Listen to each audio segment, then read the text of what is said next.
Oke, selamat datang di channel saya. Dan hari ini saya akan membahas tentang mesin Carnot.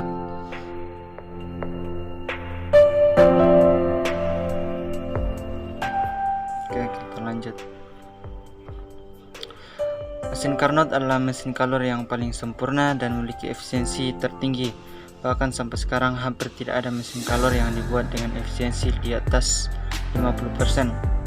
Mesin Carnot pertama kali ditemukan oleh ilmuwan asal Prancis yaitu Sadi Carnot pada tahun 1824.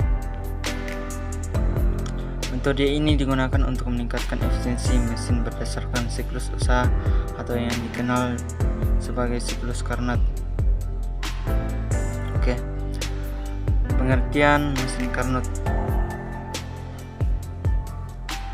Mesin Carnot adalah mesin ideal yang memiliki efisiensi tertinggi di mana bergerak sesuai dengan siklus yang dinamakan siklus Carnot.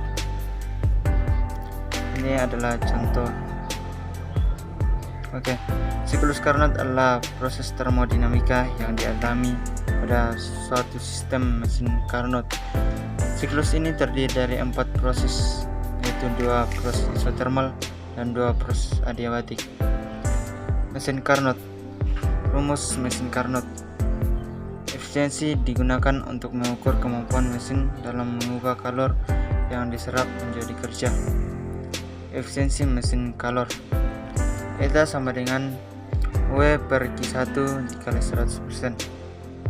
Siklus Carnot berlaku hubungan W sama dengan Q1 negatif Q2. Maka eta sama dengan Q1 negatif Q2 per Q1 dikali 100%. Eta sama dengan 1 negatif Q2 per Q1 dikali 100%.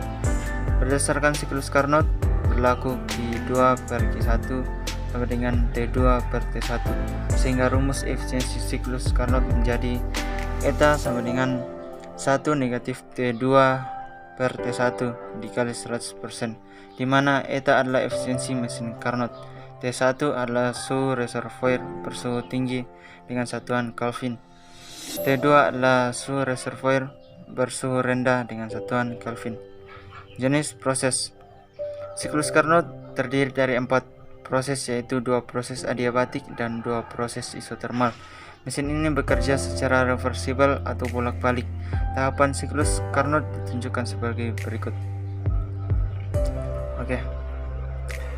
Proses A dan CD adalah adiabatik dan proses BC dan DA adalah isotermal. Kalor diserap dari reservoir bersuhu tinggi hanya pada proses BC dan kalor dibuang ke reservoir bersuhu rendah hanya pada proses DA. Oke, kita lanjut. Secara lengkap, proses terjadinya siklus dibahas sebagai berikut.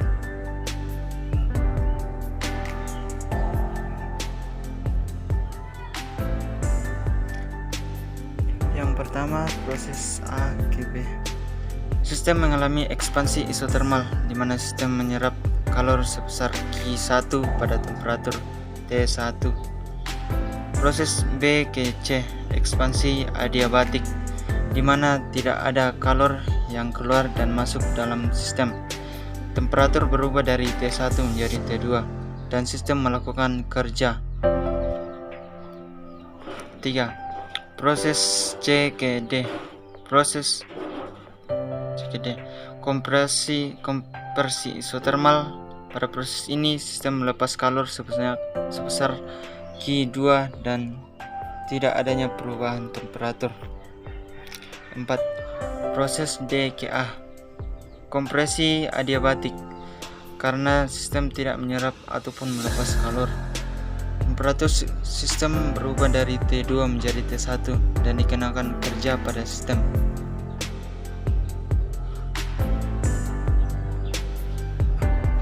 Oke, sekarang kita akan membahas contoh soal dan pembahasan. Efisiensi sebuah mesin Carnot adalah 60% jika reservoir bersuhu rendah memiliki suhu 50 derajat Celcius berapakah suhu reservoir bersuhu tinggi? Oke, diketahui kita sama dengan 60%, T2 sama dengan 50 tambah 273 sama dengan 323 Kelvin. Ditanya T1. Oke, itu sama dengan 1 negatif T2 per T1 dikali 100%. 60% sama dengan 1 negatif 323 per T1 dikali 100%. 0,6 sama dengan 1 negatif 323 per T1. 323 per T1 sama dengan 1 negatif 0,6 sama dengan 0,4. T1 sama dengan 323 per 0,4, maka